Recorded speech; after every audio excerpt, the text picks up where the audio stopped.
Attention consumers, I have an important public safety announcement to ensure your public safety.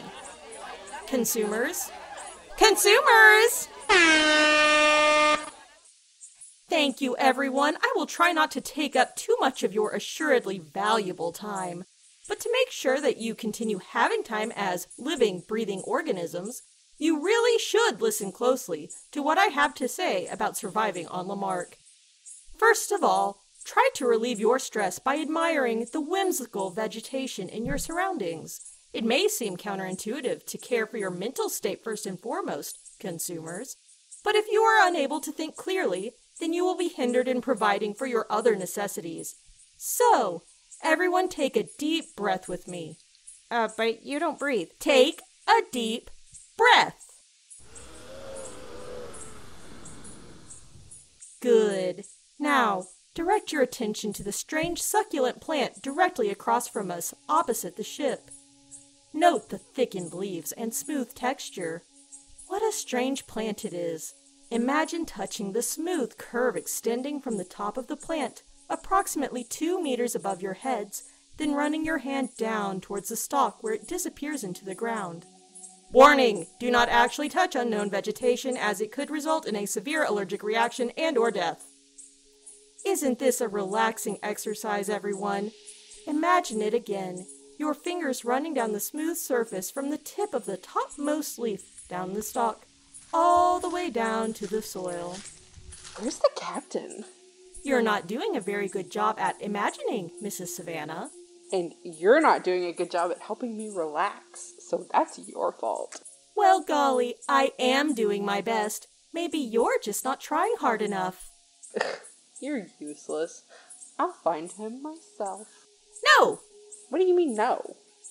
Mrs. Savannah, you of all people should know that caring for one's mental faculties in a time of loss is of the utmost importance. If you leave in pursuit of the captain, how will we be able to administer to your, quote, grieving soul, end quote? And according to APIS guidelines, looking at aesthetically interesting plants is more likely to help you in the grieving process than confronting the captain with more complaints concerning... I'm not gonna... I don't want to find him so I can complain. Actually, I had a question. Well, that's perfect then.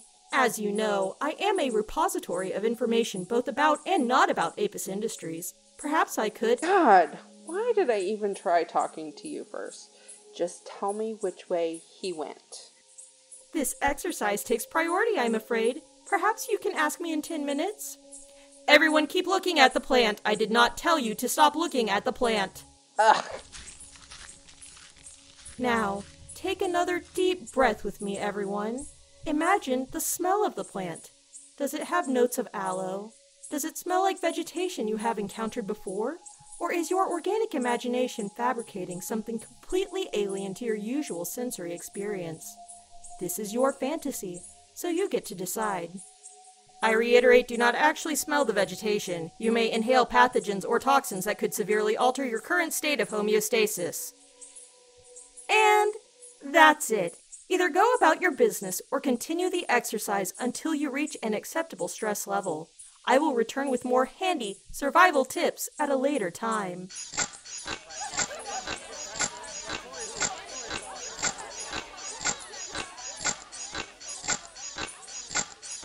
Well? I managed 5 quick meal packs, some cable, and a screwdriver. But will that be enough for you? It's gonna have to be. You're not great at making your distractions not suspicious. No offense. I thought I did fine. No one saw you gathering supplies, and that was the point. Yeah. At any rate, we shouldn't converse for too long in case we are interrupted. Mrs. Savannah was looking for you, again. Great. Well, if I'm lucky, I can avoid her until our departure tonight. Luck doesn't exist, Captain. Only preparedness for unforeseen complications. Couldn't have said it better myself. Now shove off before someone gets suspicious. Aye, aye, sir. I will be the, quote, soul of discretion itself, end quote. Sure you will be.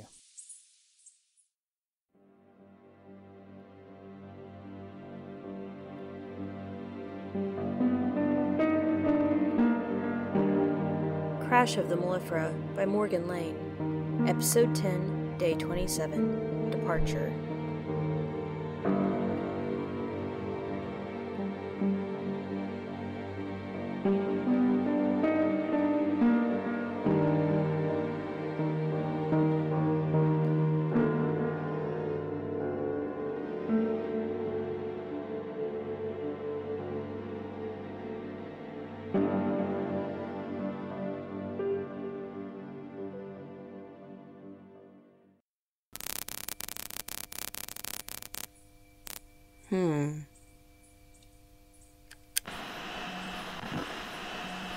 Question for candidate Irma Gaines.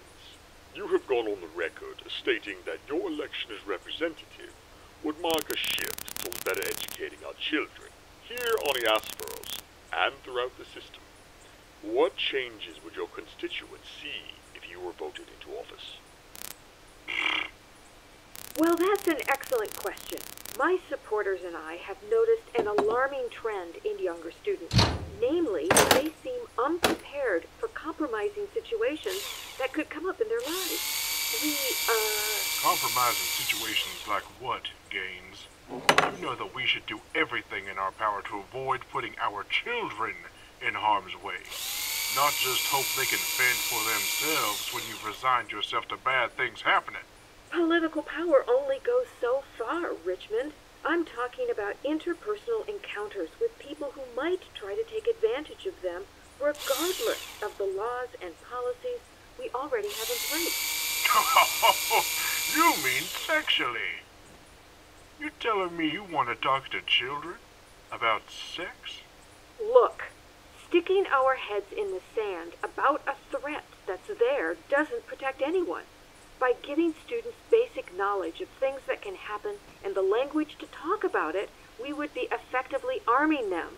Oh, that's a great way of dressing up what you're actually trying to say here, Gaines, which is that you want to talk to children about sex. Somehow, I'm not surprised. Now, Richmond. For their edification. For your edification, more like. Just what we need, a pedophile in office. What are you even listening to? Politics. I think I've heard enough for today, though. Could you hand me the magnifier? I'm trying to see if these are actually circuits.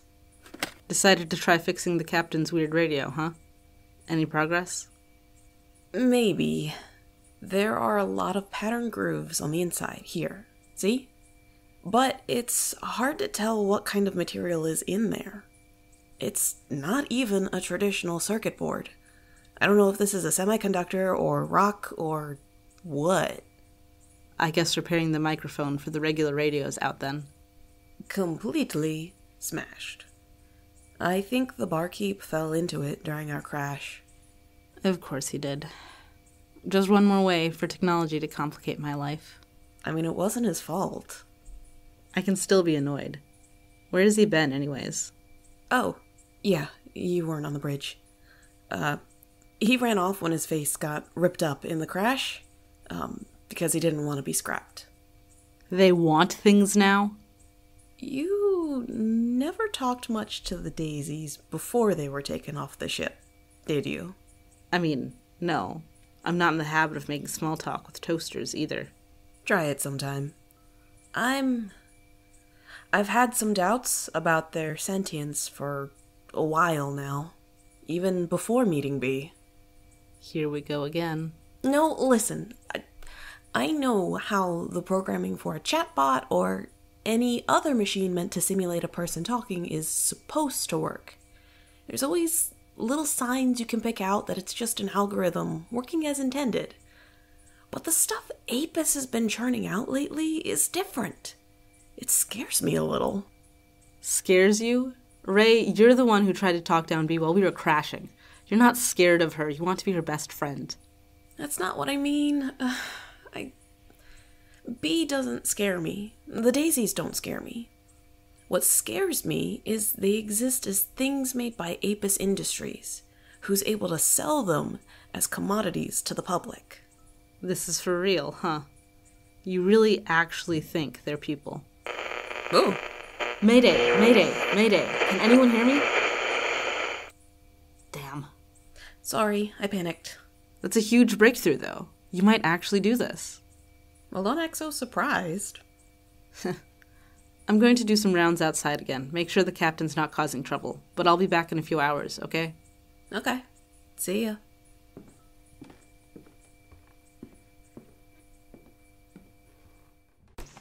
Extra clothes, flashlight. Damn it. Captain, there you are. Oh, hey, Sarah. How's it going? We haven't talked in, like, a week, I think? Maybe longer? Not since I saw you in the cargo bay, actually. What happened in there after I left? Oh, box fell over. It hit me in the head. I mean hand. Hand and head. So it made the prosthetic kind of painful to use. Oh, that sounds really awful. They just left you out here by yourself? I mean, I'm not sick or anything. I didn't ask if you were sick. I asked if you were all by yourself out here. Is there a reason I shouldn't be? You're injured, and we're stranded on this dangerous, unexplored planet. It's like something from a movie, isn't it? I think a movie would have better visuals. Wait, what are you? Captain, is there a reason you're loitering by the ship's hatch? I'm just resting, like I'm supposed to be doing. And, apologizing to Savannah, like you wanted. What? I'm sorry for being rude to you, that's all. Oh, well, I forgive you. And after all, it was right after the crash. I think all of us were being swept along by our passions. That's nice. I'll leave you to it, then. Savannah, you're acting really weird. What's going on? Weird? Is that how you talk to anyone who tries to pay attention to you? Wait. Are you hitting on me? Well, why not? We're both adults, alone in the world, and stuck on this godforsaken planet. We might as well get something out of this. But your husband just died. Like, shouldn't you slow down? People usually mourn for a little bit after someone dies, right? That's easy for you to say. You're a man. Everyone likes a widowed middle-aged man who's still brooding over his loss. But we're supposed to be bright and happy and, I don't know, perky. Why are you motioning to your chest? You're ruining the mood. What was in his suitcase? Excuse me? You really wanted to get his luggage. What were you looking for? Just his papers. He was talking to his lawyer. Bastard wanted a divorce. Oh. I'm sorry to hear that. Me too. I mean, it's just not fair. The fact that he's dead or the divorce? The divorce! We did everything right. We met playing tennis in secondary school, and I knew he was interested because he kept letting me win. But we were smart and waited until we both had our degrees to get married, and I thought we were happy. I didn't do anything wrong, but he still wanted a divorce. Yeah, that's rough. And then it was the receptionist at his job. She was always a little too friendly with me when I came to visit. She had to be hiding something. God forbid someone be nice to you. I formally rescind my advances, Captain. Good day. And a good day to you, too.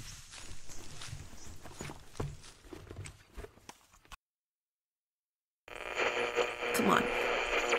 Please let me have control of one thing in my stupid life. Damn it! Ray, I saw Savannah hitting on the captain.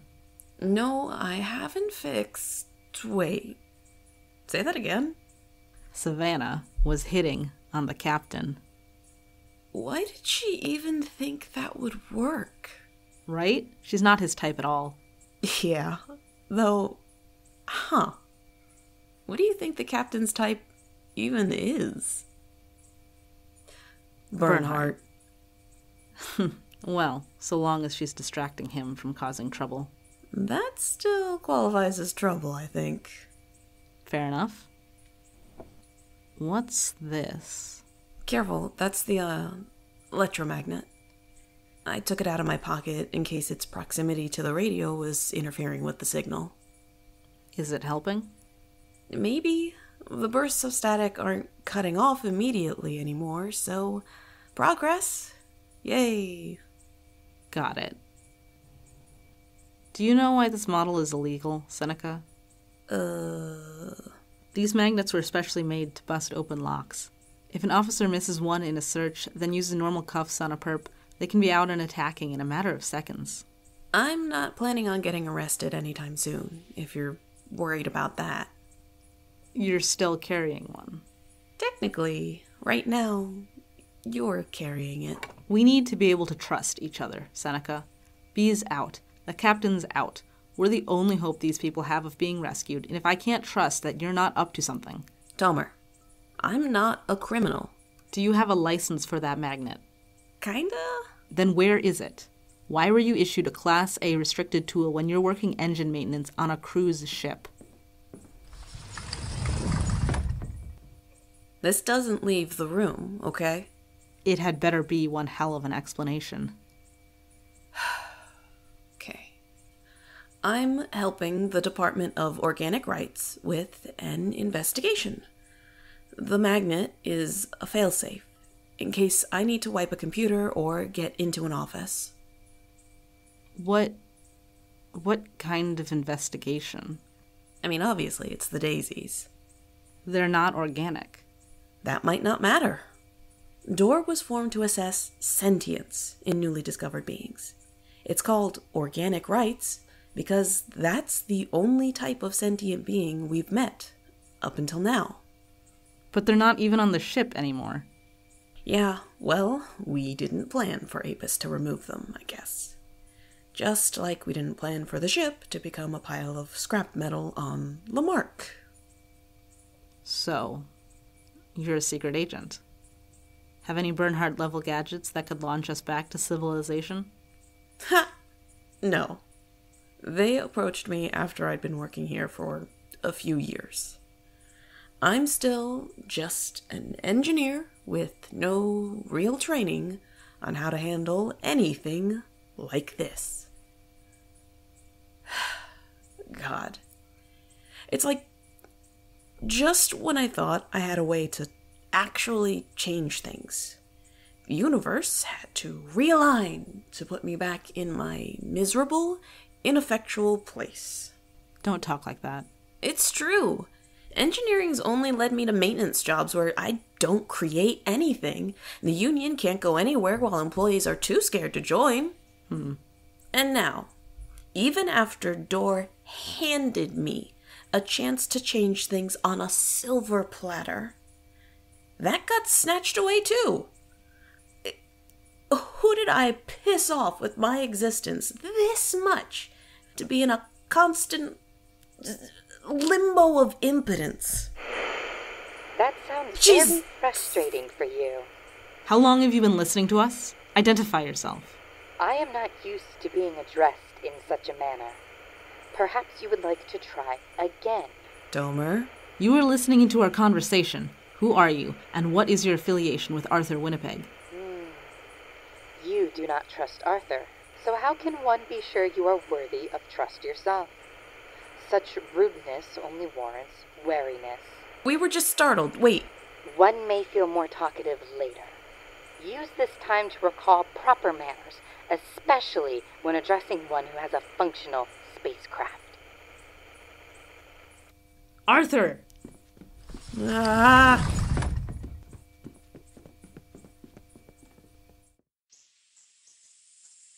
All right, we're good to go. And you are absolutely sure you don't need more food? I'll manage. So, ready? I don't know why you ask. We have all preparations accounted for. There is no reason I wouldn't be ready. I don't know, you keep kind of looking at the ship weird. It looked like maybe you had second thoughts. Machines don't second-guess themselves, Captain Winnipeg. Lead on. All right.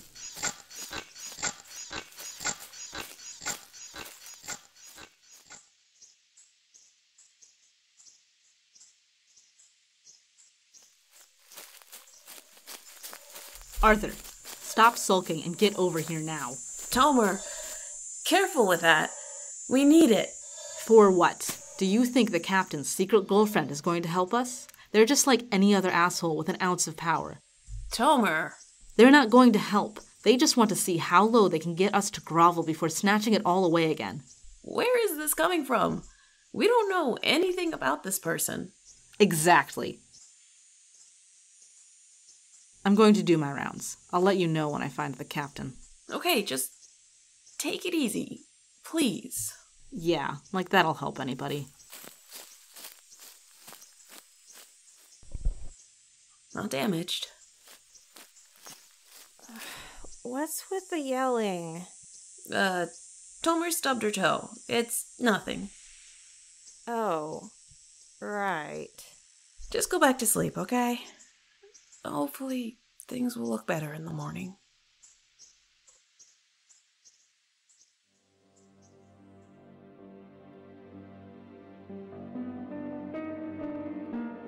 Crash of the Mellifera is a podcast written and edited by Morgan Lane. This episode featured Morgan Lane as Worker Bee and Ashford, Lucas Martin as Captain Winnipeg and Giannis, Rihanna Orr as Sierra Savannah, Alexandria Young as Security Officer Tomer, Amanda Jew as Ray, Michael Lane as Richmond, K.S. Fleckenstein as Gaines, and Sean Casey as the debate officiator. Our theme was written by Sam Kitch.